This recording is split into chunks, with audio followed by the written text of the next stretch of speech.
В Чувашской республике пройдет межрегиональный форум «Через культуру к согласию народов». Главным событием форума станет второй всечувашский кинофестиваль «Азам».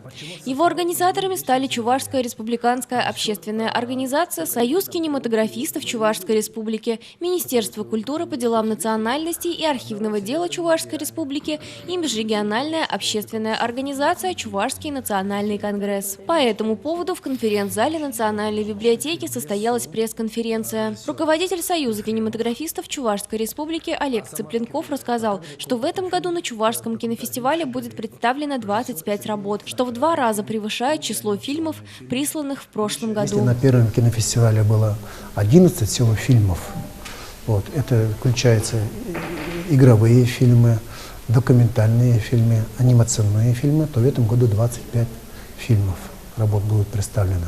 В том числе и работы наших известных режиссеров. Это Юрий Спиридонов, Корсаков Володя, Владимир Галошев. На конкурс принимаются фильмы на чувашском и русских языках, созданных кинематографистами Чувашской республики. Будут представлены работы наших кинематографистов, которые родились в Чувашской республике или же проживают за территорией Чувашской республики, но имеют отношение к нам. А на каком языке они могут, это их право, на русском, на чувашском, на татарском языках.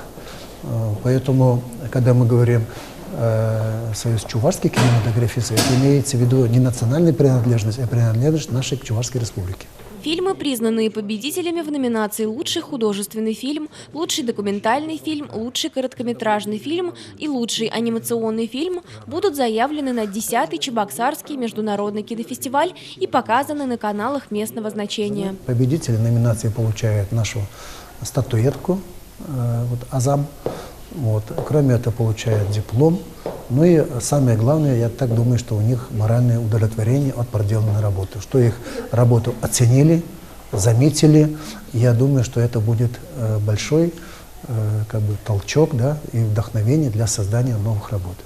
Целью фестиваля является популяризация чувашского киноискусства, выявление новых талантливых сценаристов, операторов, постановщиков и актеров, а также приобщению зрителей к истории и культуре Чувашской республики. Кинофестиваль «Азам» продлится с 24 по 29 октября, площадками которого станут здания Национальной библиотеки и Государственного архива и электронной кинодокументации Чувашской республики. Анастасия Соколикова, Сергей Михеев. «Жизнь столицы».